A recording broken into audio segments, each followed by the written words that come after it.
The boarding pass was crumpled in my fist, and I couldn't remember buying it. Gate 47. C12A. Destination, somewhere.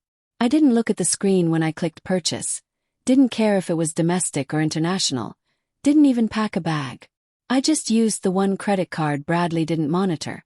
The one I'd hidden in the lining of my winter coat for 2 years, waiting for a moment like this. My hands wouldn't stop shaking. The flight attendant smiled as she scanned my pass, that practiced smile that doesn't reach the eyes, and I wondered if she could see it. The purple shadow beneath my makeup on my left cheekbone. The way I held my ribs when I walked.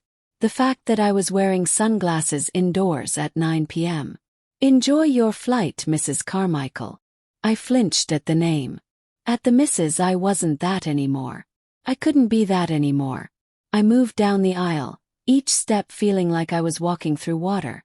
My body ached in 17 different places. 3 were new from this morning. 14 were old friends, injuries that never quite healed because there was always a fresh one before the last could fade. 12A window seat.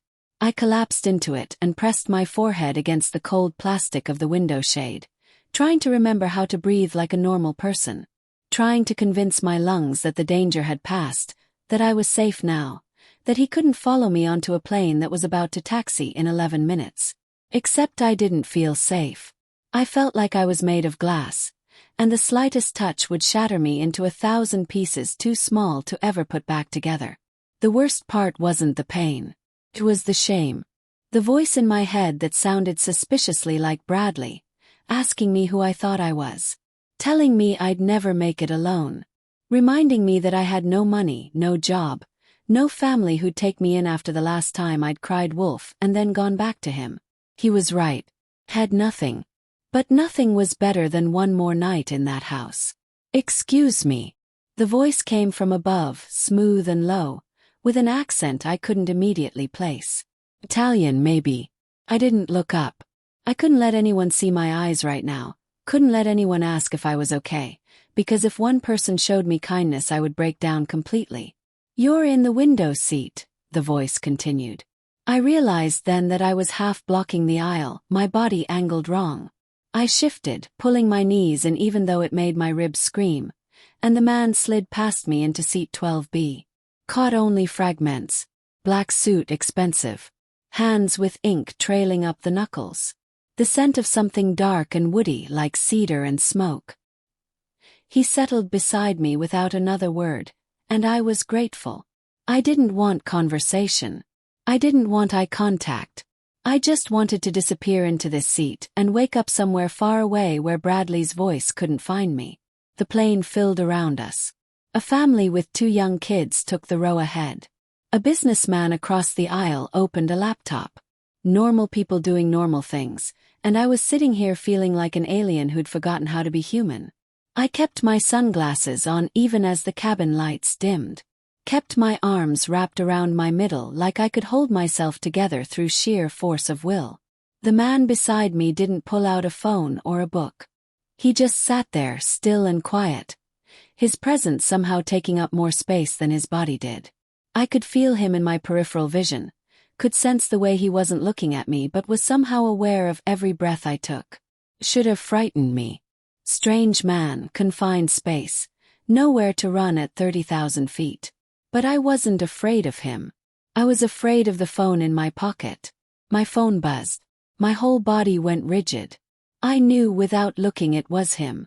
He'd realized I was gone. He'd checked the browser history, found the flight, and now he was calling to tell me exactly what he'd do when he found me. And Bradley always found me. 3 years ago, I made it as far as my sister's house in Tampa. He'd shown up at her door with flowers and apologies and that smile that made everyone believe he was the victim of some terrible misunderstanding. The phone buzzed again. Then again. My breathing went shallow. The cabin felt too small, the air too thin. I pressed my hand against my ribs and tried to count backwards from 10 like the therapist I'd seen exactly twice had taught me, before Bradley found the receipts and explained very calmly why I didn't need therapy, why I just needed to stop being so sensitive, why everything would be fine if I just learned to listen. "You going to answer that?" I glanced sideways for the first time at the man beside me. He wasn't looking at me. His gaze was fixed forward, his posture relaxed, but something about the way he asked made it clear he already knew the answer. "No," I whispered. "Good." That single word, the certainty in it, made something crack open in my chest. I turned back to the window as the tears came, silent and hot, sliding down my cheeks and ruining what was left of my concealer. "Hey there, my wonderful friend. How's your day going? I'd love to hear your thoughts on this story so far. Drop a comment and tell me where you're watching from." The plane pushed back from the gate, and I felt the momentum shift, felt us moving away from the terminal, away from the city, away from Bradley. With every foot of distance, my chest loosened just slightly. But my phone wouldn't stop buzzing. 12 missed calls. 15. 20. I pulled it out just enough to see the screen. Notifications flooded in. Calls, texts, voicemails. Each one a tiny detonation of panic in my nervous system. "Where are you? Ava, this isn't funny. I swear to God if you don't answer me right now. Baby, please. Sorry. Just come home and we'll talk. You're making a huge mistake. You have nothing without me. Nothing." My hands shook so hard I nearly dropped the phone. The messages kept coming, his tone cycling through the familiar pattern. Anger, threats, apologies, love bombing, then back to rage. The same cycle that had kept me trapped for 5 years.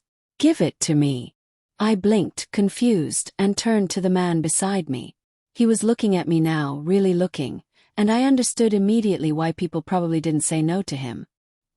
His eyes were dark, almost black, and they carried a weight that made me feel simultaneously exposed and protected.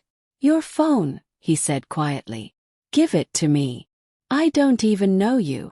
"No, you don't." Something in his tone told me that was precisely why I should trust him. A stranger had no investment in my marriage, no history with Bradley's charm, no reason to believe his side of things. My hand moved to my pocket before my brain could catch up. I pulled out the phone, still vibrating with another incoming call, Bradley's name flashing across the screen above a photo of us on our wedding day. I looked so young in that picture, so stupidly, impossibly hopeful. The man beside me took the phone from my trembling fingers. He held it for a moment, watching it ring, and something flickered across his face. Anger maybe. Recognition. Then he powered it off and slipped it into his jacket pocket. "You'll get it back when you're ready," he said. "But not today." I should have protested. Should have demanded he return my property. Should have felt violated that a stranger had just taken control of something that belonged to me. But all I felt was relief. The weight I'd been carrying since I woke up this morning on the bathroom floor, blood in my mouth and Bradley standing over me explaining how I'd made him do this, finally lifted just enough for me to breathe. The engines roared to life.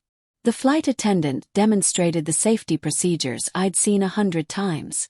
The plane taxied toward the runway, and I watched the terminal lights blur past the window. "First time running." His voice startled me. I turned to find him still looking straight ahead, his profile sharp and unreadable in the dim cabin light. "What? Running?" he repeated. "First time, or have you done this before?" I wanted to lie. Wanted to tell him I didn't know what he was talking about, that I was just taking a normal trip like a normal person. But I was so tired of lying. "Third time," I whispered. "He found me the other 2 times." The man nodded slowly, like this confirmed something he'd already suspected. "He won't find you this time. You don't know that.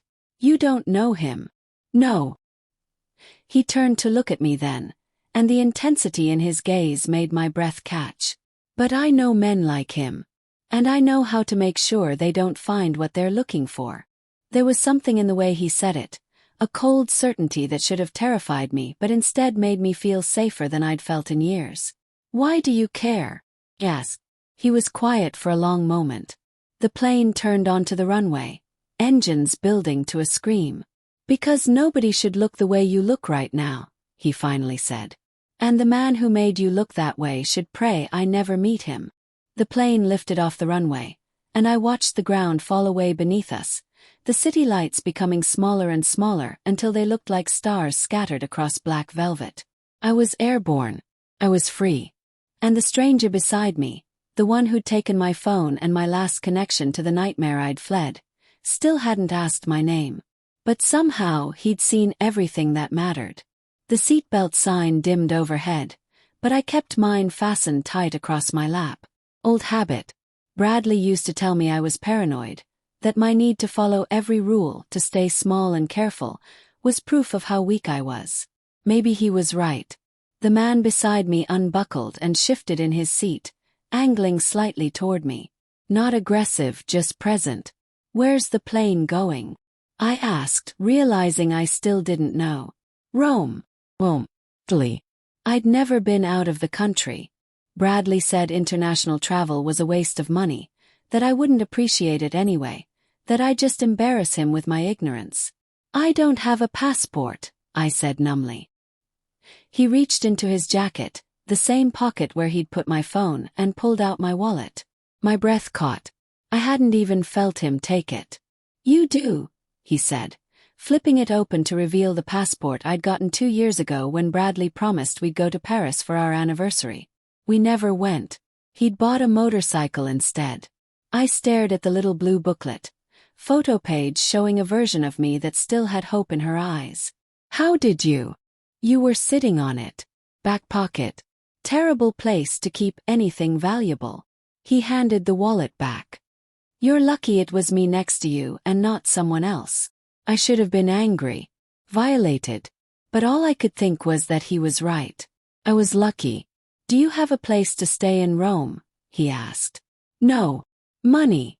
I thought about the credit card I'd used to buy the ticket. Bradley would see that charge by morning.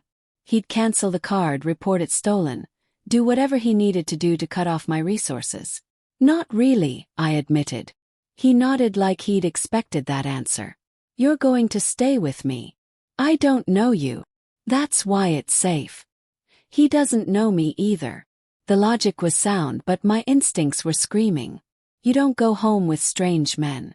You don't trust people who take your phone and wallet without asking. You don't let anyone have that much control over you, not again, not ever. But where else did I have to go? "What's your name?" "Yes." "Lorenzo." He didn't offer a last name. "I'm Ava." "I know.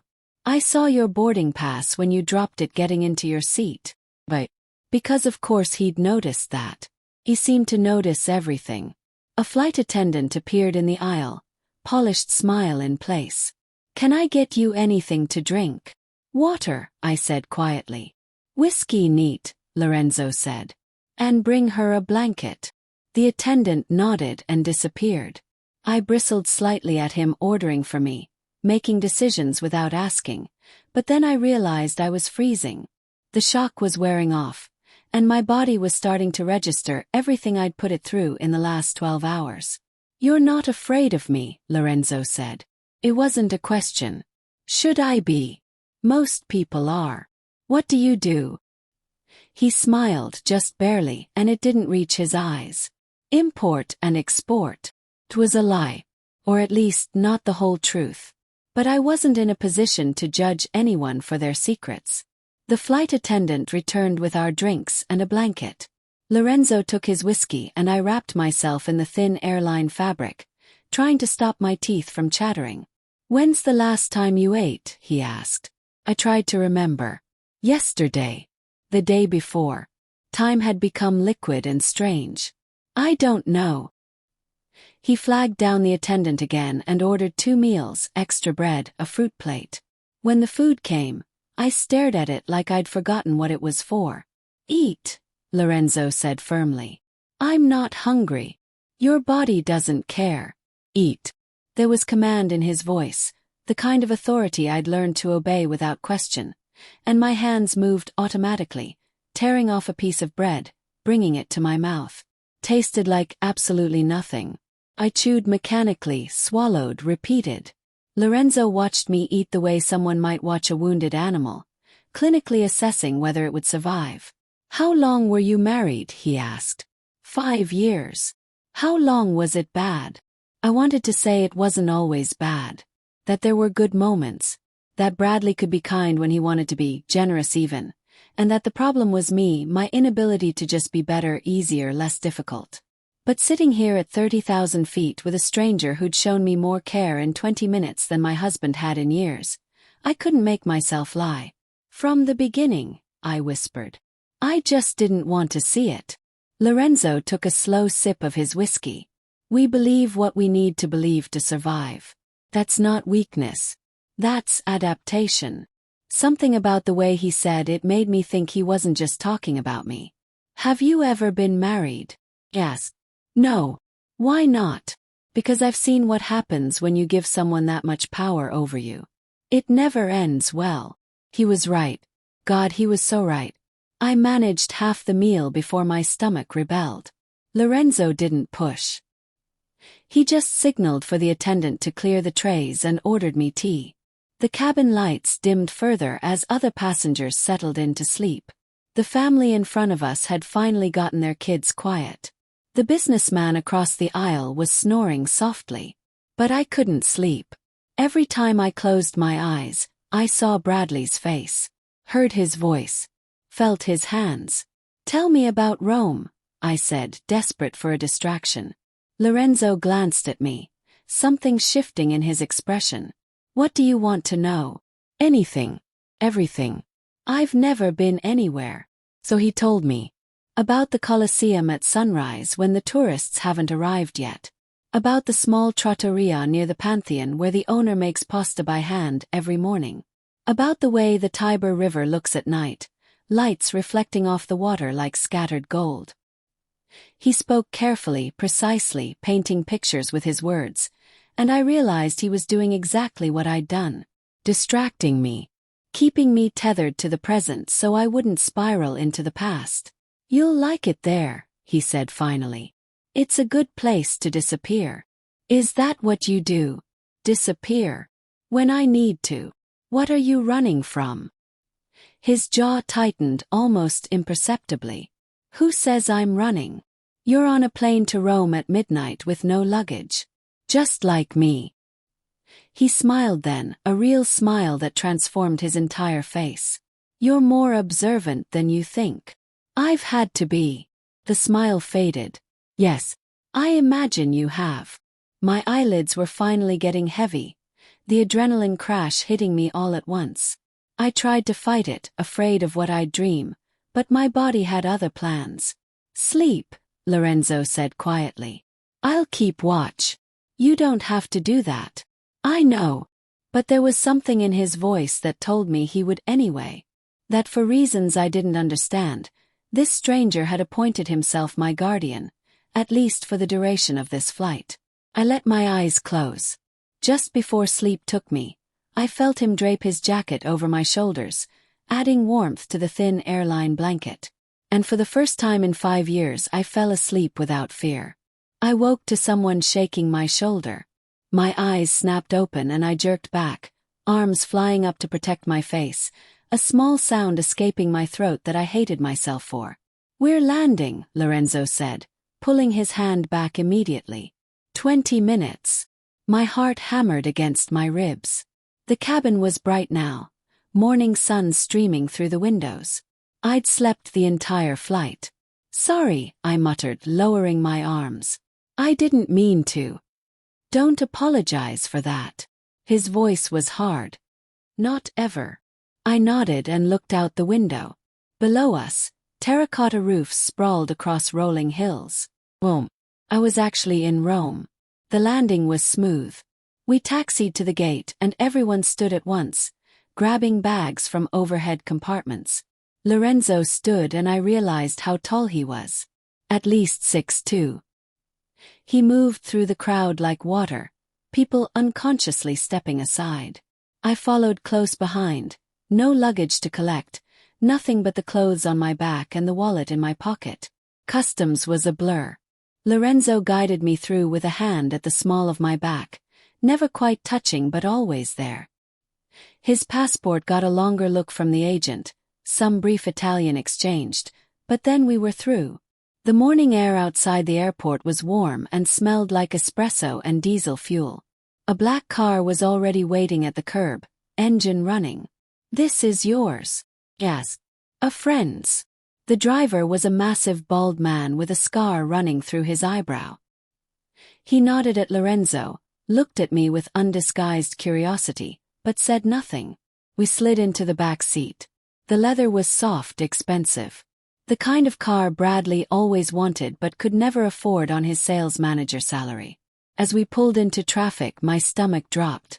"My phone," I said. "I need to call my sister. Let her know I'm okay." Lorenzo pulled my phone from his pocket but didn't hand it over. "If you turn this on, it can be tracked. GPS, cell towers, everything. You want him to know you're in Rome." I hadn't thought of that. Of course I hadn't. I'd never had to think like a fugitive before. But my sister will worry. Does she know what he did to you? I thought of Sarah, 3 years older, 2 kids, a husband who coached Little League and kissed her goodbye every morning. The last time I'd shown up at her door with bruises, Bradley had convinced her I was exaggerating, that I bruised easily, that I was just going through something and needed attention. She'd believed him. "No," I whispered. "She doesn't know." "Then she's already been contacted by him. He's already told her you've had some kind of breakdown, that he's worried, that if she hears from you she should call him immediately." The accuracy of that scenario made me feel sick. That was exactly what Bradley would do. So I just disappear. Let everyone think I'm dead or crazy. For now. Until we figure out the next move. Like this was somehow his problem too. "Why are you helping me?" I asked for the second time. Lorenzo was quiet as we wound through narrow streets, past ancient buildings and modern shops somehow existing side by side. "I had a sister," he finally said. "She married young. Nice guy, everyone thought. Respectable job, good family." The past tense hit me like a fist. "What happened?" "He killed her." Lorenzo's voice was flat, empty. "Made it look like an accident. She fell down the stairs," he said. "Tragic." Everyone believed him. "I'm sorry." "Don't be sorry. Be alive. That's why I'm helping you." The car turned down a quieter street, then into an underground garage. We parked and Lorenzo led me to a private elevator. It required a key to operate. "Where are we?" I asked as we rose. "My place. Safest location in the city." The elevator opened directly into an apartment that took up the entire floor. Exposed brick, high ceilings, art on the walls that looked original and probably cost more than I'd earned in my entire life. Floor-to-ceiling windows. I noticed them and felt my chest tighten, but I pushed the thought away. "You'll stay in the guest room," Lorenzo said, walking through the space. "That door locks from the inside. Key's in the drawer.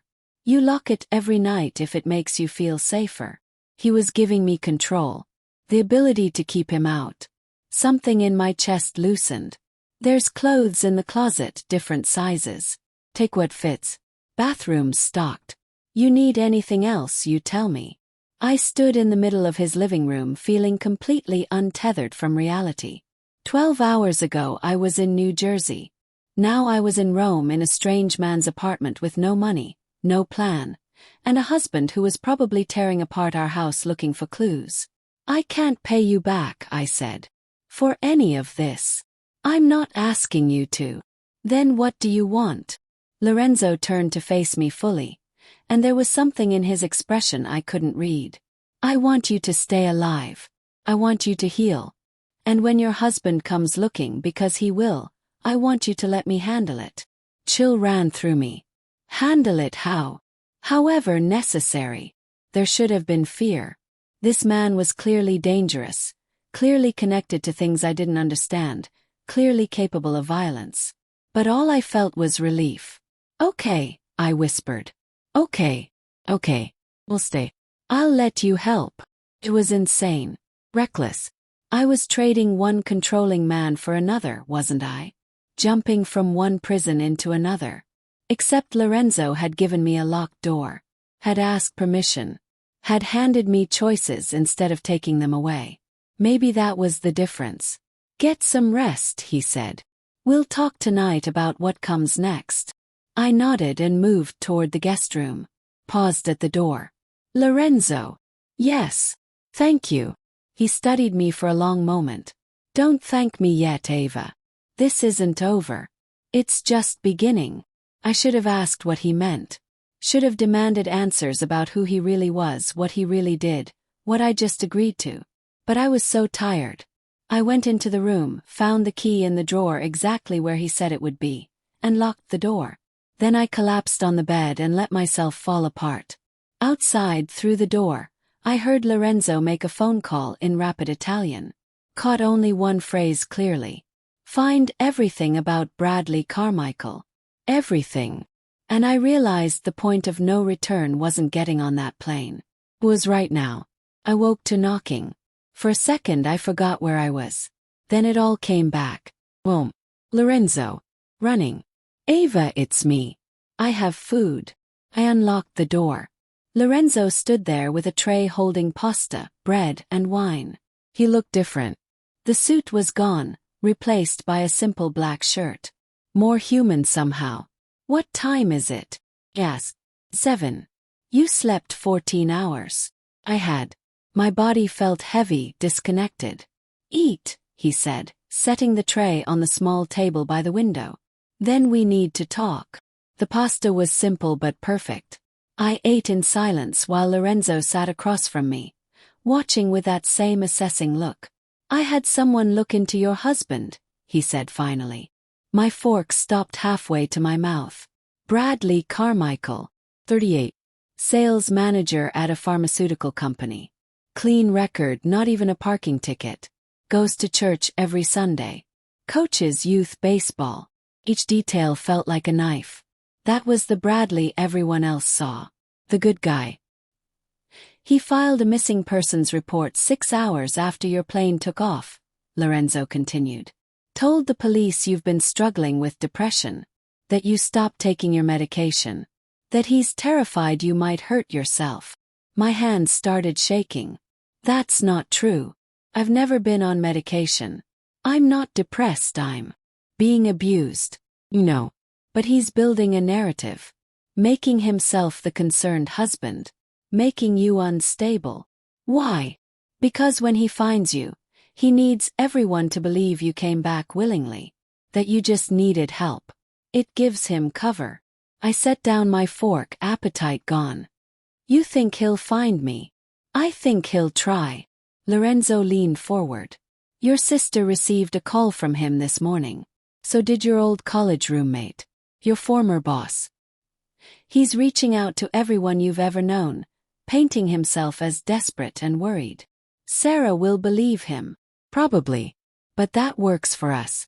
The more convinced everyone is that he's the victim, the less they'll be looking at what we're doing. Which is what, exactly? Lorenzo stood and walked to the window, hands in his pockets. Building a case. Documentation. Evidence. Enough that when this ends, he can't touch you legally. That could take months. Years. I can't hide here forever. You won't have to. Something in his tone made my stomach drop. What does that mean? It means I have resources. People who can expedite things. What kind of people? He turned to face me. The kind you don't ask questions about. But import and export. I wasn't stupid. I knew what that meant. You're in the Mafia. Lorenzo smiled slightly. That's a very American word. We prefer other terms. But yes, my family has business interests. Some legal, some less so. Does that change things for you? I should have said yes. Should have run. But where would I go? No, I whispered. It doesn't change things. Good. Because I need you to trust me for what comes next. What comes next? Before he could answer, his phone rang. He glanced at it, frowned, and answered in Italian. The conversation was brief, his tone getting sharper with each word. He hung up and looked at me with an expression I couldn't read. What? Yes. Your husband is on a plane to Rome. The room tilted. That's impossible. How would he know? The credit card. He didn't just see the charge, he tracked it. Called the airline, probably bribed someone for passenger manifests. He knows you were on that flight. Panic clawed up my throat. But Rome is huge. He can't just. He's already hired a private investigator. Local firm that specializes in finding people who don't want to be found.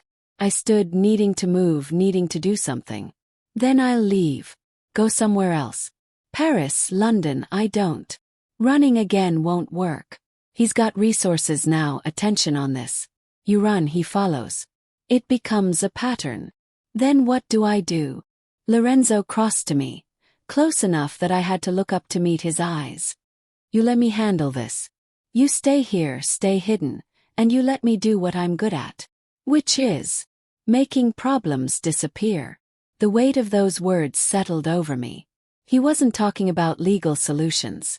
He wasn't talking about restraining orders or divorce lawyers. You can't kill him, I said. Why not? Because that makes you a murderer. Because I won't be responsible for. You won't be responsible for anything. This is my choice. No. I stepped back. No, I won't let you do that. Not for me. Lorenzo studied me for a long moment. You still love him. What? No, Part of you does. Or you wouldn't care what happens to him. I wanted to argue, but he was right. Some twisted, broken part of me still remembered the man I thought I married. Still hoped he could change, get help, become someone different. That part of you will get you killed, Lorenzo said quietly. You understand that. I did. I hated that I did, but I did. Just don't kill him, I whispered. Please. Scare him, threaten him, make him leave me alone, but don't kill him. Lorenzo's jaw tightened. He looked like he wanted to argue, but finally nodded. For now. But if he puts his hands on you again, all bets are off. He won't get close enough. No. He won't. Phone buzzed. Not Lorenzo's. It took me a second to realize it was mine, still in his pocket from the plane. He pulled it out and looked at the screen. His expression darkened. What? Yes. He turned the phone to show me. Text message, not from Bradley. From Sarah. Ava, please call me. Bradley showed me the photos. I'm so sorry I didn't believe you before. I'm so sorry. Please just let me know you're safe. Photos. What photos? Lorenzo swiped to open an attachment Bradley had apparently sent to my sister. My stomach turned. It was our bedroom. Trashed. Lamp broken, sheets torn, blood on the carpet.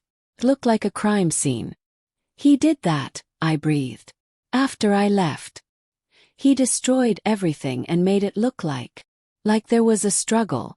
Like something violent happened. Lorenzo's voice was ice.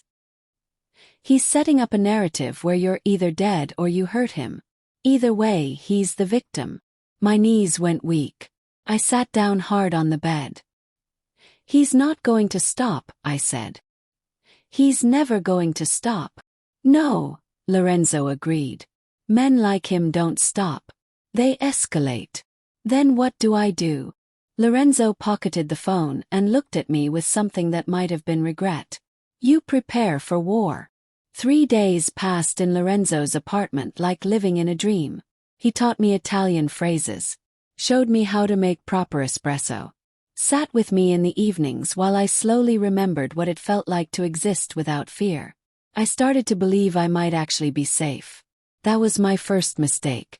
On the 4th morning, I woke to voices in the living room. Lorenzo's and someone else's. Woman. I cracked open my door. She was beautiful.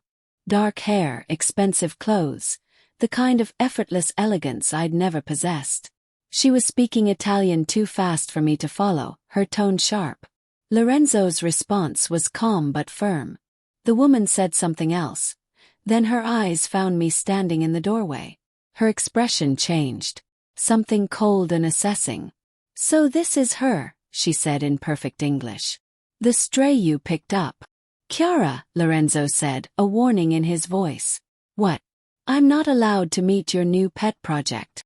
I should have gone back in my room, locked the door, but pride kept me standing there. I'm Ava, I said. I know who you are. Everyone knows. Lorenzo hasn't shut up about you for days. She turned back to him. This is stupid and you know it. She's going to get you killed. That's my problem. No, it's the family's problem. You're making enemies over some random American woman who... Careful, Lorenzo interrupted, his voice dropping to something dangerous. Chiara laughed, but there was no humor in it. You're unbelievable. 2 weeks ago you didn't know she existed. Now you're ready to start a war over her. If necessary. She shook her head and grabbed her purse. Your father is going to hear about this. Tell him whatever you want. She left, slamming the door hard enough to rattle the windows. I stood there processing. Who was that? My cousin. She works for the family business. She's right though, isn't she? I'm putting you in danger. Ava. No, she is. I should leave. I should. My phone, the one Lorenzo still kept, started ringing in his pocket. He pulled it out and his expression went dark. It's him, he said. Bradley. Calling my phone. How did he even get this number back online? Don't answer it, I said. Lorenzo hit answer and put it on speaker. Ava. Bradley's voice filled the apartment. Familiar. Terrifying. Baby, I know you can hear me. I know you're there. I couldn't speak. Couldn't breathe. I'm in Rome, Bradley continued. Beautiful city. Can see why you chose it. But you can't hide forever. And your new friend. The Italian guy. I know who he is. I know what he does. You think you're safer with a criminal than with your own husband. Lorenzo's jaw clenched but he stayed silent. Come home, Ava. Come home and we'll forget this ever happened. Forgive you. I know you're scared, I know you're confused, but I love you. I love you so much. Just tell me where you are. The manipulation was so obvious, so textbook, but hearing his voice still made my chest tighten. She's not coming home, Lorenzo said. Silence on the other end. Then Bradley laughed. So he does exist. Listen, friend, I don't know what she told you, but my wife has problems. Mental health issues. She gets confused, makes up stories. I'm sure she seems sweet, vulnerable even, but she needs help. Professional help. Just tell me where you're keeping her and I'll handle it from here. She's not going anywhere with you. That's not your decision to make. It is now. Another pause. When Bradley spoke again, his voice had changed. The mask was slipping. You have no idea who you're dealing with. Have lawyers, resources, connections. I will bury you in legal problems so deep you'll never see daylight. And Ava, baby, when I find you, and I will find you, we're going to have a very long conversation about loyalty.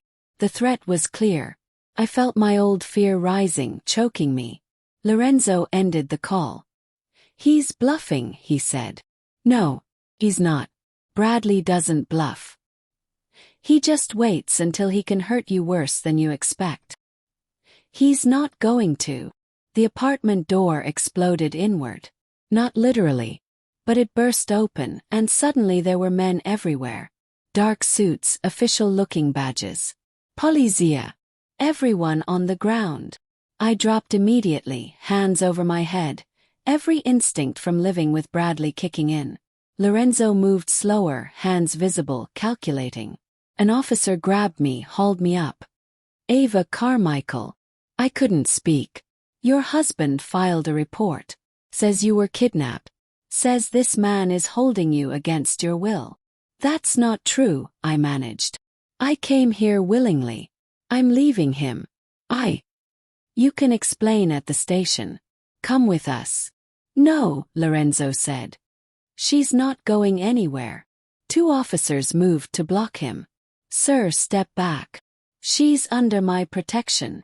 She's a foreign national involved in a potential kidnapping. She's coming with us. They pulled me toward the door. I looked back at Lorenzo, panic rising.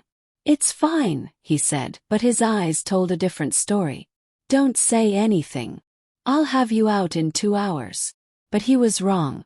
At the station, they put me in a small room with fluorescent lights and stale air. A detective came in, middle-aged woman with kind eyes.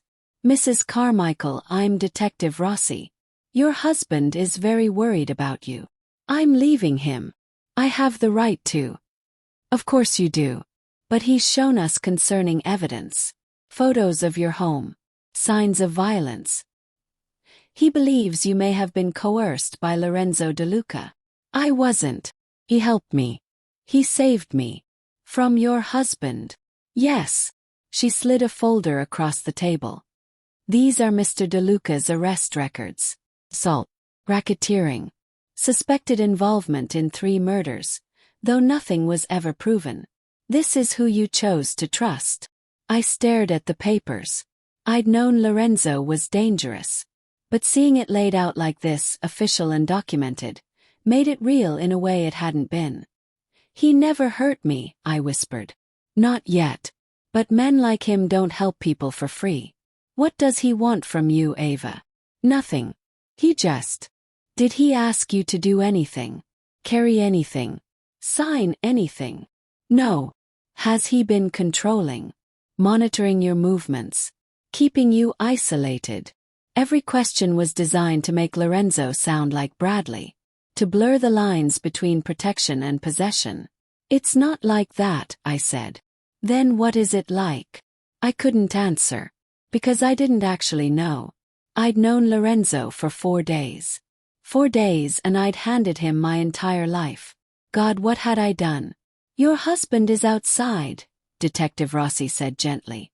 He just wants to talk to you. 5 minutes. If after that you still want to leave him, we'll help you. We'll connect you with resources, shelters, legal aid. But at least hear him out. No. I can't see him. I can't. The door opened. And Bradley walked in. He looked terrible. Eyes red, face unshaven, clothes rumpled.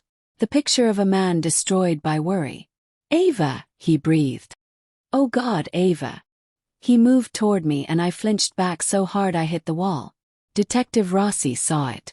Her expression shifted. Mr. Carmichael, please sit down. I just want to hold my wife. Sit down. He sat, hands on the table, and I saw them trembling. Real tears in his eyes. I'm so sorry, he said. For everything. You were right to leave. I have problems, anger problems, and I'm getting help. I've already started therapy. I found a program, intensive treatment, and I'm going whether you come home or not. I was wrong. Everything you said, you were right. I'd never heard him say those words before. Never heard him take responsibility. I don't believe you, I whispered. I know you don't. But give me a chance to prove it. Come home, not to me but to the States. Stay with Sarah. I won't contact you. I'll give you space. Just please don't stay with him.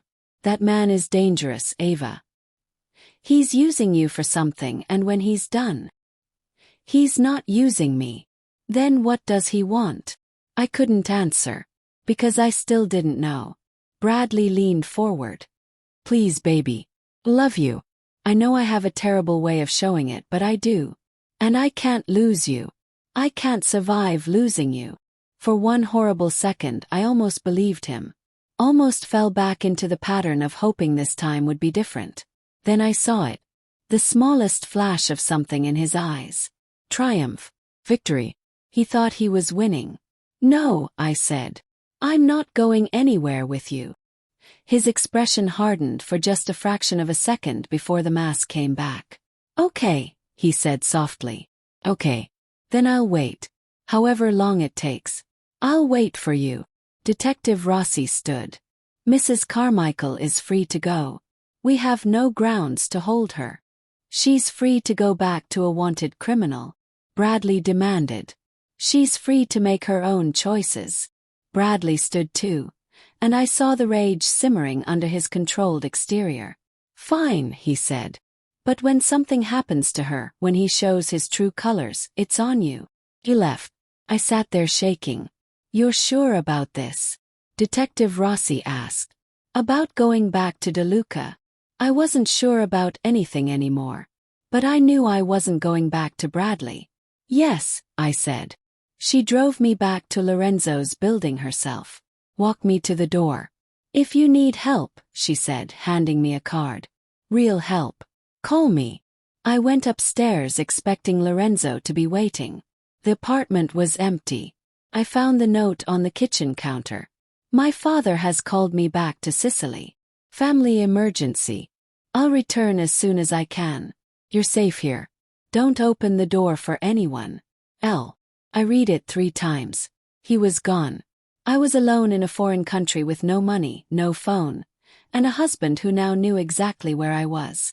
I walked to the window and looked out at the Roman streets below. And for the first time since this started, I wondered if I'd made a terrible mistake. If I'd just traded one prison for another. If I was ever going to be free. My phone buzzed. The one Lorenzo left. A text from an unknown number. Saw your boyfriend leave. Looks like you're all alone now. See you soon, baby. Bradley. He was watching the building. And Lorenzo was gone. I sank to the floor and finally let myself realize the truth. I wasn't safe. I was never going to be safe. And I had no idea what to do next. I spent the first hour on the floor, staring at that text message until the screen went dark. Then I got up and checked every lock, every window, every possible entry point. The apartment that had felt like sanctuary now felt like a cage. Bradley was out there, watching, waiting. And Lorenzo was gone. I tried his number. Straight to voicemail. Tried again. Same result. The panic started in my chest and spread outward until I couldn't breathe properly. I paced the apartment, circling the same rooms over and over, my mind spinning. This was my pattern. This was what I always did. Run to someone stronger. Hand them control. Wait for them to save me. With Bradley, I'd thought marriage would save me from loneliness. Then I'd thought his love would save me from his anger. Then I'd thought if I just became better, smaller, quieter, he would save me from himself. Never worked. And now I'd done it again with Lorenzo. Different man, same pattern. I'd made him responsible for my safety, my choices, my entire life. And the second he left, I fell apart. I sank onto the couch and forced myself to sit with that truth. Really sit with it. I was 29 years old and I had no idea how to save myself. The apartment was silent except for the sound of Rome outside the windows. Car horns. Distant conversations. Life happening to people who knew how to live it. My phone buzzed again. I can help you, Ava. I'm in the cafe across the street. Just come down and we'll talk. No pressure. I promise. Bradley. The smart thing was to ignore it. Stay inside. Wait for Lorenzo. But how long would that be? Days. Weeks. And what was I supposed to do? Hide in this apartment forever while 2 men decided my fate between them? Another text. I know you're scared. I know I've given you reasons to be. But I meant what I said at the police station. I'm getting help. Real help. I just want a chance to prove it. 10 minutes. That's all I'm asking. 10 minutes. In public. What could he do in 10 minutes in a crowded cafe? I stood and walked to the window. Looked down at the street. I could see the cafe he mentioned. Tables outside. People everywhere. Maybe. This was stupid. Reckless. Everything Lorenzo had warned me against. But I was so tired of being afraid. So tired of running and hiding and waiting for men to make my decisions. I grabbed my jacket. Unlocked the door. Took the elevator down. My hands shook the entire way. The cafe was exactly where Bradley said. I saw him immediately, sitting at a corner table, 2 espressos already waiting. He saw me and stood. Didn't approach. Just waited. I made myself walk over. Sat down across from him with the table between us like a barrier. Thank you for coming, he said quietly. I didn't respond. Just watched him looking for the signs. The tells that meant his mood was shifting. You look good, he said. Rested. What do you want, Bradley? To apologize. Really apologize. Not the way I used to, where I just said whatever would make you come back. I mean it this time. You've meant it before. I know. He ran a hand through his hair. I know I have. And I know why you don't believe me. But Ava, losing you broke something open in me. Made me see what I've become. What I've done. He pulled out his phone and showed me a screenshot. A therapy appointment confirmation. Tomorrow morning. Dr. Patricia Chen, specializing in anger management and domestic violence intervention. I'm going, he said. Whether you take me back or not. 'Cause you were right. About everything. I wanted it to be a lie. Wanted to find the angle, the manipulation. But he looked sincere. Broken. Real. I'm not coming back, I said. I know. I want a divorce. He flinched but nodded. Okay. If that's what you need. It is. Then I won't fight it. I'll sign whatever papers you want. I'll leave you alone. He leaned forward slightly. But please just don't stay with him. With Lorenzo. He's not a good man, Ava. I know I'm not either. I know I have no room to talk, but he's dangerous. The things I've learned about him, the people he's connected to. He's never hurt me. Not yet. But men like that, they don't do things out of kindness. He wants something. And when you can't give it to him, or when you become a liability. Stop. I'm serious. Come back to the States. Not with me. Stay with Sarah or I'll pay for an apartment, whatever you need.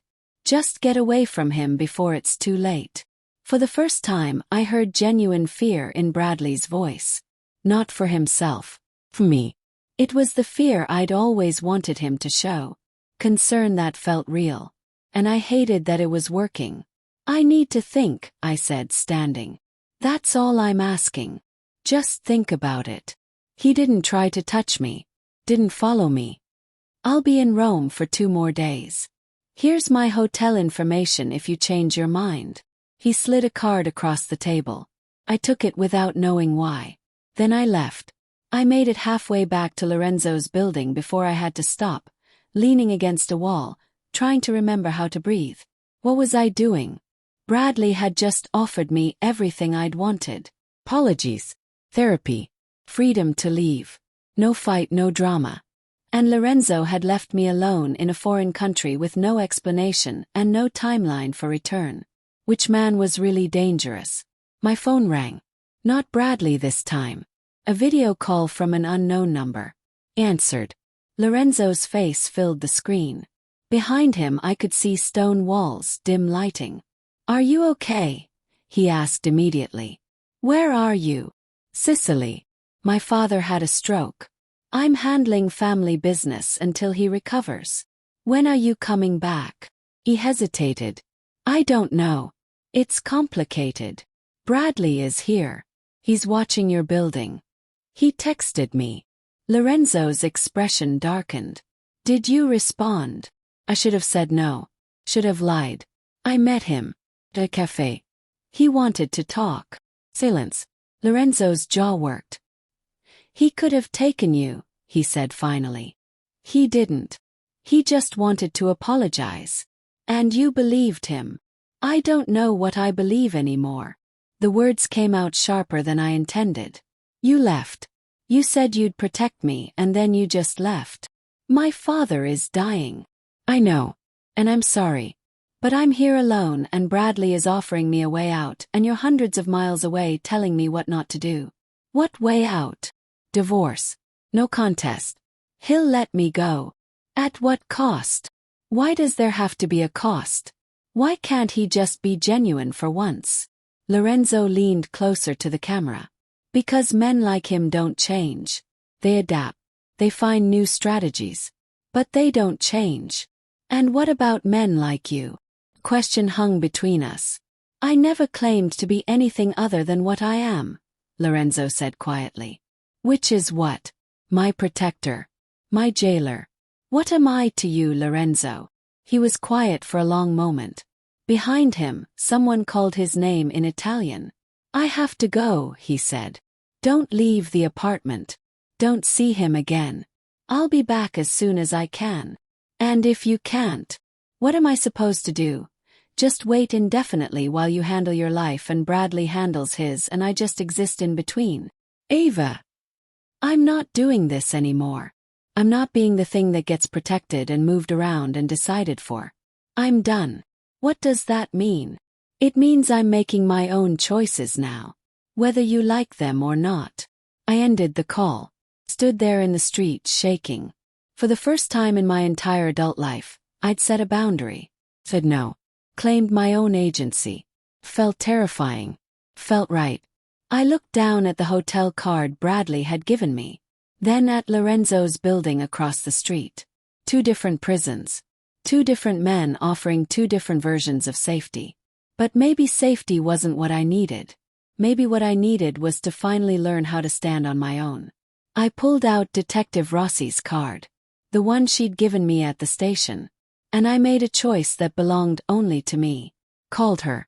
Detective Rossi met me at a small bar 2 blocks from Lorenzo's apartment. She ordered wine. I ordered water. You called, she said. That means something changed. I need help. Real help. Not from Bradley, not from Lorenzo. From someone who doesn't have an agenda. She studied me over her glass. Everyone has an agenda, Ava. Mine is keeping women alive. What's yours? Survival. Freedom. I don't know anymore. Those are good starts. She set down her glass. Tell me what you need. I need to know my options. Legal options. Can I divorce Bradley from here? Can I stay in Italy? Can I work? Have nothing. No money, no documents except my passport. You can file for divorce remotely. It'll take time, but it's possible. As for staying in Italy, that's harder. Your tourist visa expires in 87 days. After that, you'd need sponsorship or asylum. Asylum. If you can prove credible fear of returning to your home country due to domestic violence. It's a long process. Uncertain outcome. My chest tightened. Nothing was simple. Nothing was easy. What about Lorenzo? Asked. Is he really as dangerous as Bradley says? Rossi's expression shifted. Lorenzo De Luca is the son of Salvatore De Luca, one of the most powerful crime bosses in southern Italy. He's been arrested 6 times. Never convicted. Witnesses disappear. Evidence vanishes. He's intelligent, ruthless, and very good at what he does. Which is whatever the family needs. Enforcement. Negotiation. Occasionally, removal of problems. The clinical way she said it made my stomach turn. You mean murder? I mean I can't prove anything. But yes, that's the implication. I thought about Lorenzo's hands. The way he moved. The certainty in his voice when he'd said he knew how to make problems disappear. Has he ever hurt women? Asked. Not that I know of. His reputation is actually unusual in that regard. He doesn't touch civilians. Doesn't allow his associates to either. There was an incident 5 years ago where one of his father's men assaulted a woman. Lorenzo personally put him in the hospital. That tracked with everything I'd seen. But it didn't make him safe. So both men in my life are dangerous, I said quietly. Just in different ways. Yes. And you're caught between them. Rossi leaned forward. But here's what I know that you might not. You have more power than you think. How? Bradley can't force you to return. Italy won't extradite you for a marriage dispute. And Lorenzo can't keep you if you choose to leave. You're not property, despite what both of them might believe. So what do? You decide what you want. Not what's safest. Not what either of them wants. What do you want? No one had asked me that in so long I'd forgotten how to answer. I sat there, silent, searching for something true. I want to not be afraid anymore, I finally said. Then you need to face the fear. Not run from it. Not hide behind someone stronger. Face it. I don't know how. Yes, you do. You got on that plane alone. You've survived 5 years of hell. You're stronger than you believe. My phone buzzed. A text from Bradley. Please come to the hotel. I have something to show you. Something you need to see. Showed Rossi. She frowned. Could be a trap. Or it could be important. You want to go. I did. I hated that I did, but I did. Some part of me still needed closure. Still needed to look Bradley in the eye and understand how we'd gotten here. Come with me, I said. If you're there, he can't try anything. Rossi considered. All right. But we do this my way. You stay visible. You stay safe. The hotel was nice. Not extravagant but nice. Bradley had a room on the 4th floor. He opened the door looking surprised to see Rossi with me. I brought a friend, I said. I can see that. He stepped back. Come in. The room was standard. Bed, desk, window overlooking the street. On the desk was a laptop, open to a paused video. What is this? Yes. Something I found. Something you need to see before you make any decisions about who to trust. He pressed play. The video was security footage. Black and white, grainy. A restaurant or bar. The timestamp said 3 days ago. Lorenzo was on screen, sitting at a table with 2 other men. One I didn't recognize. The other made my breath catch. Bradley. That's impossible, I said. Keep watching. On the video, Lorenzo and Bradley talked. I couldn't hear what they were saying, but their body language was calm. Professional. At one point, Lorenzo slid an envelope across the table. Bradley opened it, counted what looked like cash, and nodded. The video ended. I stared at the screen, my brain refusing to process what I'd just seen. This is fake, I said. It has to be. I thought so too. So I had it verified. It's real, Ava.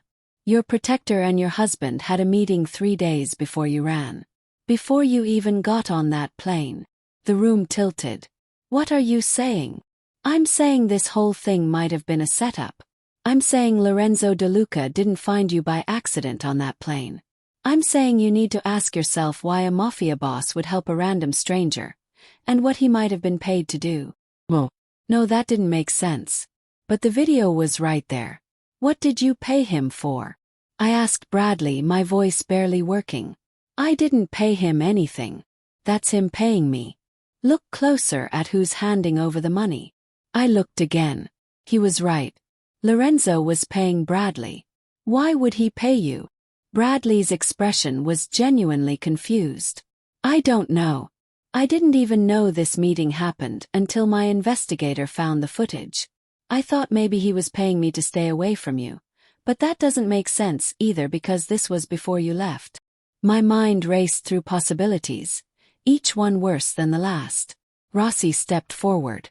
Can I see that footage? Bradley handed over the laptop. She watched it twice, her expression unreadable.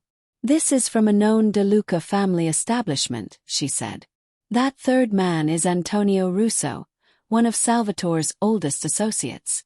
Whatever this meeting was about, it was family business. What kind of business involves my husband? Yes. No one had an answer. My phone rang. Lorenzo. I stared at it, my hand shaking. Answer it, Rossi said. Ask him directly. Answered. Put it on speaker. Ava, where are you? Lorenzo's voice was tight with concern. Bradley's hotel. Silence. Then get out of there. Right now. Not until you tell me the truth. Why were you meeting with my husband 3 days before I got on that plane?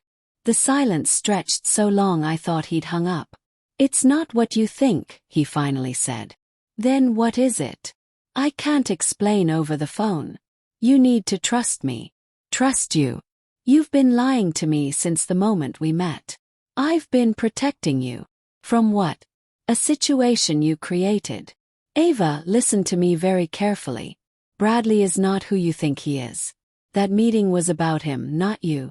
I didn't even know you existed then. Then why were you paying him? Another pause. I wasn't paying him. He was returning money he owed to my family. Money he stole. I looked at Bradley. His face had gone pale. That's a lie, Bradley said into the phone. I've never stolen anything from you. Tell her about the pharmaceutical shipment, Bradley. The one you rerouted from our distribution network 6 months ago. The one you sold independently and kept the profit from. I don't know what you're talking about. 50 kilos of oxycodone. Street value about $2 million. You used your position at the pharmaceutical company to redirect our shipment and sell it yourself. Then you vanished the money. My head was spinning. You're a drug dealer. No, Bradley said quickly. Ava, this is insane. I'm a sales manager. I don't have access to that kind of. You had a contact in shipping, Lorenzo's voice cut through. Eduardo Vega. He helped you falsify the paperwork. We found him 2 weeks ago. He told us everything before he died. Before he died. The casualness of it made my blood run cold. You killed him, I whispered. He stole from my family. There are consequences for that. And what about Bradley? What were you planning to do to him? Silence. Lorenzo. What were you planning to do to my husband? What he deserved. The pieces started falling into place. The wrong, horrible pieces. The meeting, I said slowly. You told him to pay back the money or else. And then coincidentally days later, I happened to sit next to you on a plane to Rome. What are the odds of that? Ava. Did you put me in that seat? Did you arrange this? It's complicated. Answer the question. Yes. His voice was flat. I knew Bradley had a wife. I knew tracking him meant watching everyone connected to him. When you bought that ticket, my people flagged it. I made sure I was on that plane. The floor dropped out from under me. So this whole time, everything you've done, it was never about helping me. It was about getting to him. At first, Lorenzo admitted. But then I saw what he'd done to you. The bruises, the fear. And everything changed. Liar. I'm telling you the truth. Yes, I used you to get close to him. But once I understood what kind of man he was, what he'd done to you, it stopped being about the money. It became about keeping you safe. While planning to kill my husband. He deserves to die. For what he did to you and for what he stole. Bradley moved toward the door. Rossi blocked him. Everyone stays put, she said, her hand moving to her weapon. You're all insane, Bradley said. Ava, please. We need to go to the embassy right now. These people are dangerous. You stole from the Mafia, I said, turning to him. Are you stupid or suicidal? I didn't steal anything. He's making this up to justify whatever sick plan he has. My phone was still connected. I could hear Lorenzo breathing. Ava, he said quietly. You have to choose. Come back to the apartment and I'll explain everything. Or stay with him and the police. But decide now, because in about 3 minutes, this hotel is going to be surrounded by my family's people, and I can't protect all of you. Is that a threat? Rossi demanded. It's a reality. Bradley stole from us. The family wants him. I've been holding them off, but I'm not there, and they're out of patience. As if on cue, the hotel fire alarm went off. Rossi swore. That's them. They're clearing the building. We have to go, Bradley said, grabbing for me. I stepped back. Away from both men. Ava, please. Lorenzo's voice through the phone. Trust me one more time. Trust you. You've lied about everything. Not about wanting to keep you safe. Never about that. The hotel corridor filled with confused guests evacuating. I looked at Bradley, the man I'd been married to for 5 years. Then at the phone in my hand, connected to the man who'd saved me and used me in equal measure. And I realized Detective Rossi was right. I had more power than I thought. 'Cause they both needed me. Bradley needed me as a shield, proof he was just a family man caught in something beyond his control. Lorenzo needed me to justify his actions, to prove he was more than just an enforcer collecting a debt. They both needed me. Which meant I had leverage. Detective, I said calmly. Can you get us out of here safely? Depends on where you want to go. I thought about Lorenzo's apartment. About Bradley's hotel. About every choice that had led me here. The embassy, I said. American embassy. Right now. Ava, no, Bradley started. Ava, that's a mistake, Lorenzo's voice. I hung up on Lorenzo. Looked at Bradley. You're coming too. You're going to tell them everything. About the drugs, about the DeLucas, about all of it. And then you're going to sign divorce papers and disappear from my life forever. If I do that, they'll kill me. Then you should have thought of that before you stole from the Mafia and used me as cover. Rossi smiled grimly. I'll call for backup. Let's move. We made it to the street as black cars pulled up to the hotel. Men in suits got out, moving with purpose. Rossi flashed her badge, pushed us into her car and drove. In the rearview mirror, I watched the DeLuca men enter the hotel, searching for a target who was no longer there. My phone rang again and again. Lorenzo, desperate. I turned it off. For the first time since any of this started, I was making a choice that belonged only to me. And I had no idea if it was the right one. But it was mine. The American embassy was a fortress of bureaucracy and safety. Rossi walked us past security, through corridors that smelled like coffee and printer toner, into a small conference room with American flag in the corner. Wait here, she said. I'm calling the consular officer and the attaché. This is beyond local police now. Left. The door locked behind her. Bradley and I sat on opposite sides of the table. You realize what you've done, he said quietly. You've signed my death warrant. You signed it yourself when you stole from them. I didn't have a choice. I was desperate. There's always a choice. He laughed bitterly. That's rich coming from you. You've done nothing but let other people make choices for you since the day we met. Not anymore. Right. This is you taking control. Hiding in an embassy while the Mafia hunts me and your boyfriend plans God knows what. He's not my boyfriend. No. Then what is he? Your savior. Your next mistake. Bradley leaned forward. You think you know him because he was nice to you for a few days? I've seen his file, Ava. The things he's done. He's a killer. And you were just a tool. So were you using me as cover while you played drug dealer? His jaw tightened. I was trying to get us out. Out of what? Debt. The kind you don't just walk away from. He ran his hands through his hair. 5 years ago, before we got married, I made a bet. A stupid, desperate bet with the wrong people. When I couldn't pay, they owned me. They made me work for them. Redirecting shipments, falsifying records. I didn't want to, but they threatened you. Said if I didn't cooperate, they'd hurt you to get to me. I stared at him.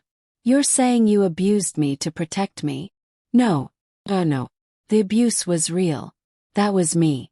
My anger, my problems. I'm not making excuses for that. His voice cracked. But the pharmaceutical thing, the stealing, that was me trying to get enough money together to buy us both out. To disappear somewhere they couldn't find us. By stealing from an even more dangerous family. The DeLucas weren't supposed to find out. I had it planned perfectly. But someone talked, and then Lorenzo came looking, and then you ran, and everything fell apart. Part of me wanted to believe him. Wanted to find some nobility in his horrible choices. But I'd spent 5 years finding excuses for him. None of that changes what you did to me, I said. The bruises. The fear. The years of my life you stole. I know. So why should I care if they kill you? He met my eyes. Because despite everything I know you. You're not a killer. You don't have it in you to let someone die. Even someone who hurt you. He was right. I hated that he was right. The door opened. A woman in a sharp suit entered, followed by a man with a military bearing. Mrs. Carmichael, I'm Consular Officer Davies. This is Agent Morrison from the DSS. We understand you're seeking protection. He nodded. From your husband. From everyone. For the next hour I told them everything. The abuse. The flight. Lorenzo. The meeting. The drug theft. Bradley confirmed the parts he could. Denied nothing. Davies took notes. Morrison listened with the expression of someone who'd heard worse but not by much. This is complicated, Davies finally said. You're a U.S. citizen seeking asylum from a domestic violence situation, which we can help with. But you're also entangled with organized crime in a foreign country, which complicates things significantly. I didn't ask to be entangled. No, but you are. And Mr. DeLuca has resources. If he wants to find you, embassy walls won't stop him forever. So what are my options? We can arrange transport back to the United States. Witness protection if you're willing to testify about what you know regarding the drug theft. I don't know anything useful. You know Lorenzo De Luca personally. You've been inside his organization. That's valuable. The thought of testifying against Lorenzo made my stomach turn. Despite everything, despite the lies, he'd never hurt me. Never raised a hand. Never made me feel the way Bradley had. I need to think. You have 24 hours. After that, we'll need a decision. They left us alone again. Bradley stood and paced. If you testify, they'll kill both of us. You understand that? The De Lucas don't forgive betrayal. What do you want me to do? I don't know. He stopped. Sorry. For all of it. For being weak, for hurting you, for dragging you into this. You deserved better. It was the first real apology he'd ever given me. Came 5 years too late. My phone, still off, sat on the table between us. I stared at it. Turn it on, Bradley said. What? Your phone. Turn it on. Let's see what he has to say. That's insane. Is it? Right now we're flying blind. We don't know what his plan is, what his family is doing, whether we're actually safe here or just delaying the inevitable. Turn it on. Talk to him. Get information. It went against every instinct. But he had a point. Powered on the phone. It exploded with notifications. 43 missed calls. Dozens of texts. The most recent was from 10 minutes ago. Ava, I know you're at the embassy. I know you're scared. I know you think I used you. But there's something you don't know. Something about Bradley. Something about why he really married you. Call me. Please. I showed it to Bradley. His face went pale. Don't listen to him. He's just trying to manipulate you. Then why do you look terrified? I'm not, My phone rang. Lorenzo. Answered. Put it on speaker. Ava, thank God. I'm here. You have 5 minutes. Are you somewhere private? Bradley is with me. Good. He should hear this too. Lorenzo's voice was cold. Bradley, tell her the truth. Tell her why you really married her. I don't know what you're talking about. Tell her about her father. The room went still. My father is dead, I said. He died when I was 12. No, Lorenzo said. He didn't. The world tilted sideways. That's a lie, I whispered. Your father, Robert Mitchell, faked his death 23 years ago. He was running from the people he stole from. He's been living under an assumed name in the Cayman Islands ever since. How would you even know that? Because my family helped him disappear. For a price. He paid us an information about his partners, and we made sure no one ever found him. My mind raced. My father. Alive. It was impossible. Why are you telling me this? Because 3 years ago, your father made contact with Bradley. Told him that when he died for real, his offshore accounts would go to his next of kin.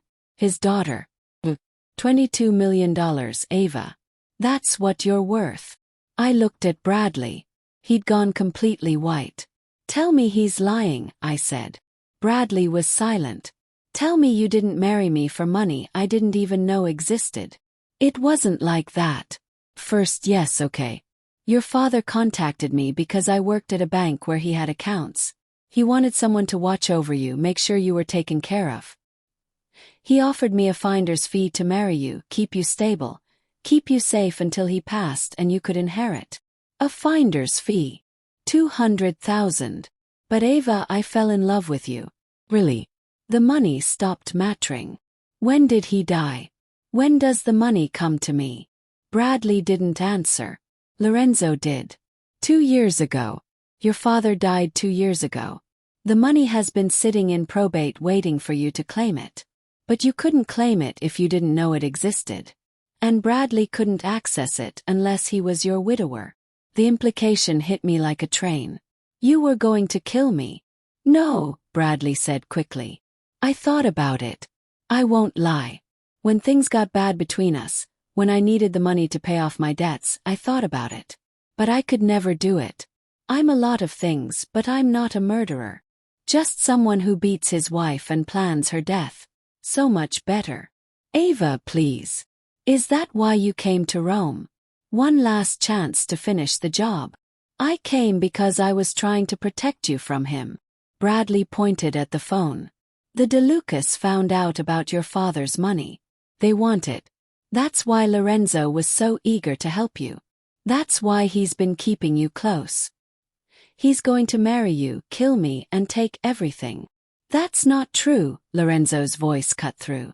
If I wanted the money, I'd have taken it already. Your father owed us a debt.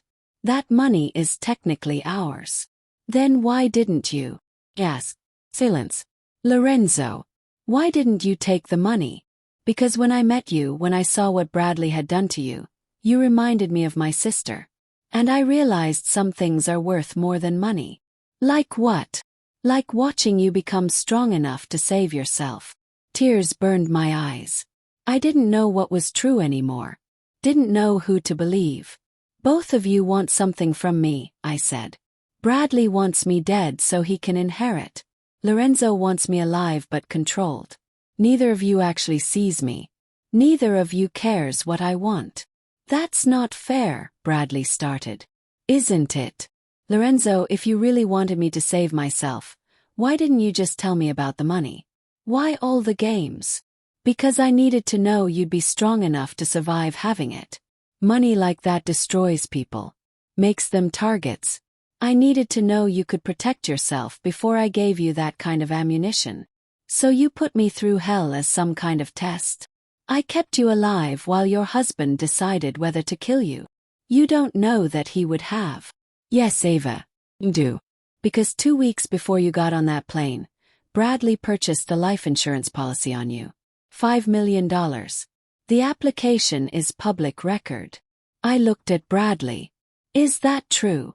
His silence was answer enough. Something in me broke. Not shattered. Crystallized. Understood. Here's what's going to happen, I said, my voice steady. Bradley, you're going to sign every piece of paperwork giving me access to my father's accounts. Then you're going to testify against the people you stole from, go into witness protection, and I never see you again. If I do that, the DeLucas will hunt me forever. Then you should have made better choices. I turned to the phone. Lorenzo, you're going to provide the information you have about my father's accounts. Then you're going to go back to Sicily and forget I exist. Ava. I don't want your protection. I don't want your help. I want my life back. My money, my choices, my future. You can't survive alone with that kind of money. You'll be a target for everyone. Then I'll learn. I'll hire security, lawyers, whatever I need. But they'll work for me. Not control me. This is insane, Bradley said. No. Insane was staying with you for 5 years.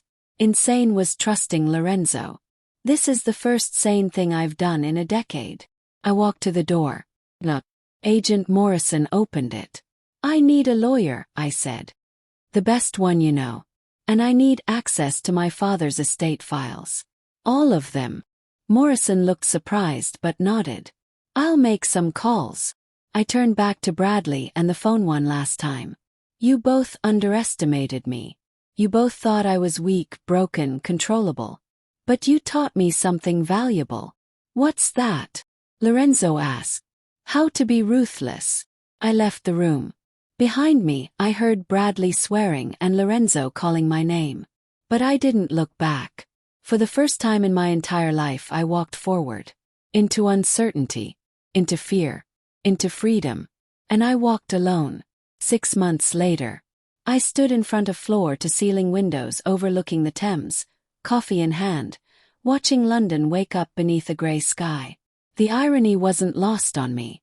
I'd spent so long avoiding this exact view because it reminded me of wealth I didn't have, of lives I couldn't touch. Now I owned the apartment. Big cash. My phone buzzed. My lawyer. The final papers came through. Carmichael signed everything. The divorce is official. Where is he? Witness protection. Somewhere in the Midwest. New name, new life. He'll never bother you again. Bradley had testified against the people he'd stolen from, given the FBI enough to dismantle an entire distribution network. In exchange, he got to disappear.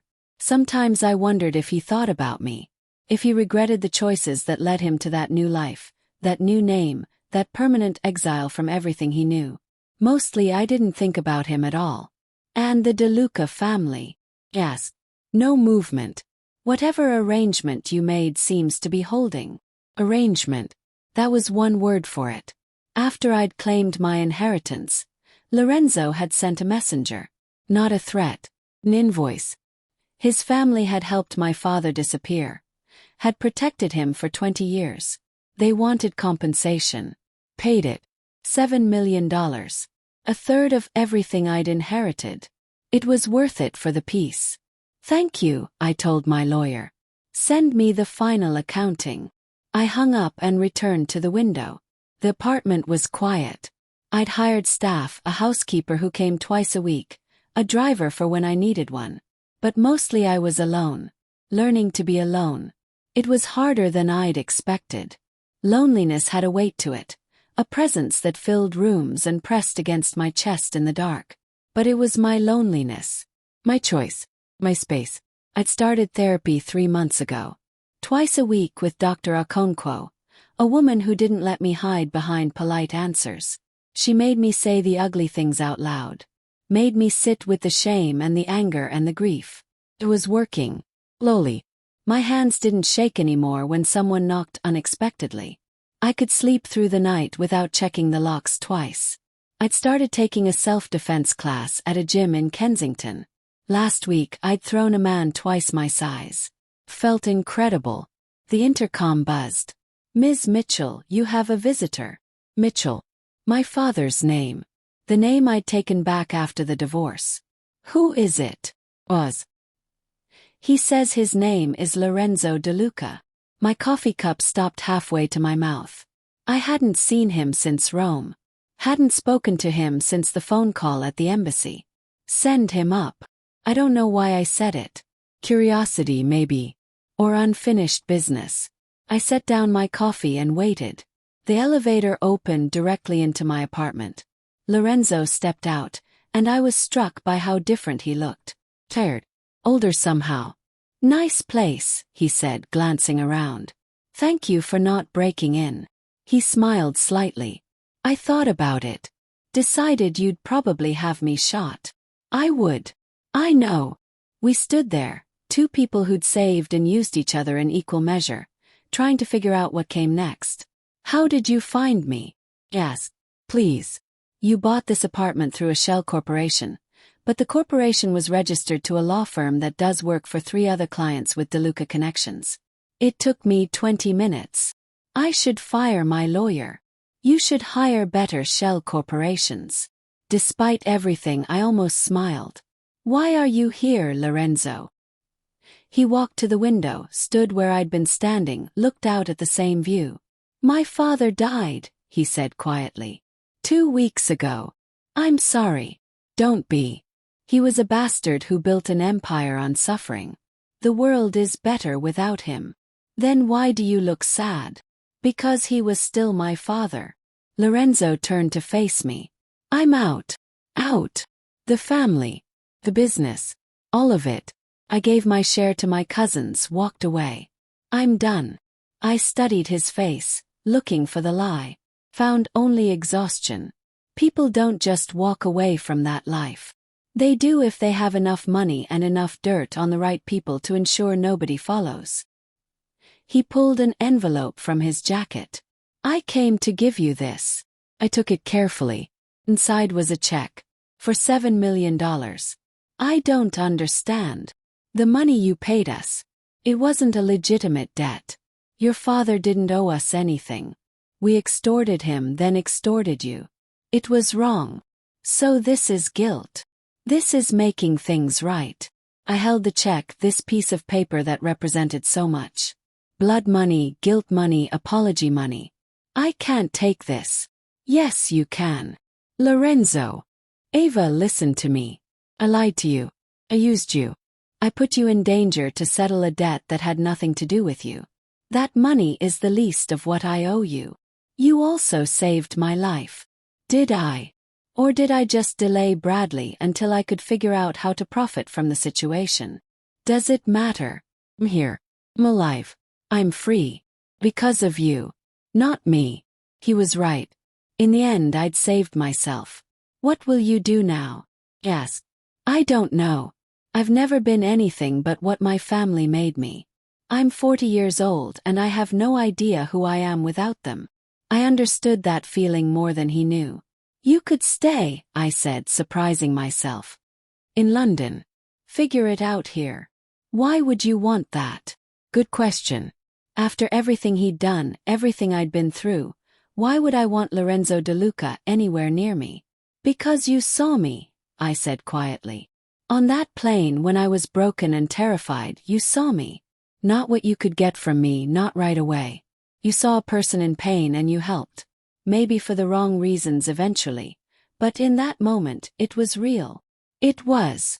And because I think we're the same now. Both of us learning how to be someone new. Both of us alone. Lorenzo crossed the space between us. Stopped close enough that I could see the gold flecks in his dark eyes. I'm not a good man, Ava. I'm not looking for a good man. I'm looking for an honest one. I can try to be that. Then try. He reached out slowly, telegraphing his movement, giving me every opportunity to step back. I didn't. His hand cupped my face, thumb tracing the cheekbone that had been purple with bruises 6 months ago. If I stay, I'm not here to protect you. You don't need that anymore. No, I don't. And I'm not here to control you or decide things for you. Good. Because I'd destroy you if you tried. He smiled. I believe you. So why would you be here? To see where this goes. If it goes anywhere. It was the most honest thing he'd ever said to me. Okay, I whispered. Stay. He kissed me then, soft and careful, like I was something precious that might break. But I wasn't breakable anymore. I was steel wrapped in skin, a survivor who'd walked through fire and come out forged into something stronger. When we pulled apart, Lorenzo rested his forehead against mine. I'm going to disappoint you, he said. I'm going to make mistakes.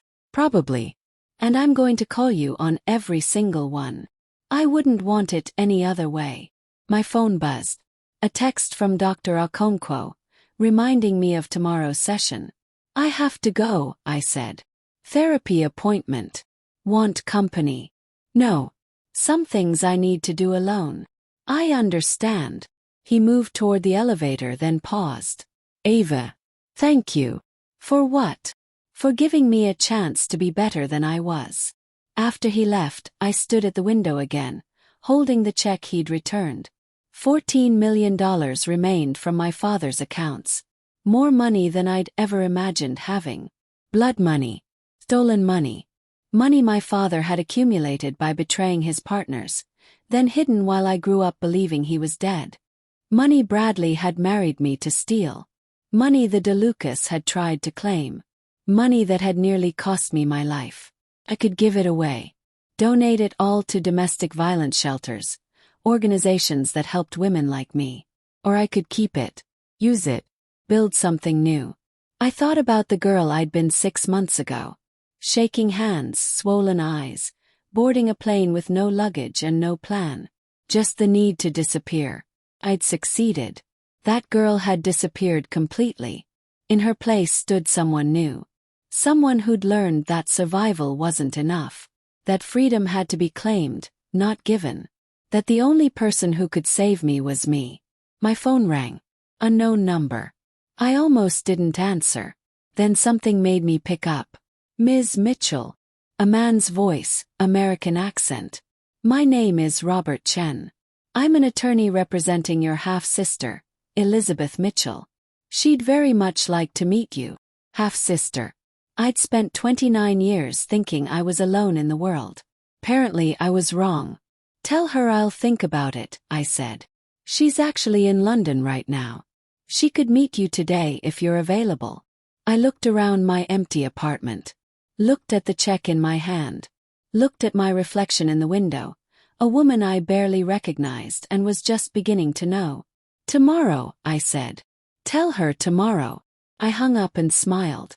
6 months ago, I'd run away from my life. Now I was running toward something. I didn't know what yet. But for the first time, I couldn't wait to find out. Outside the window, London traffic hummed. People rushed to jobs and meetings and lives that belonged to them. Somewhere out there, Bradley was living under a new name, paying for his choices. Somewhere out there, a half-sister I'd never known existed was waiting to meet me. And somewhere in this city, Lorenzo was figuring out how to be someone new. Just like me. I picked up my coffee, cold now, but I drank it anyway. My hands were steady. My heart was quiet. And I was finally impossibly free. The intercom buzzed again. Ms. Mitchell, there's a package for you. No return address. Bring it up. The elevator delivered a small box, unmarked except for my name. I opened it carefully.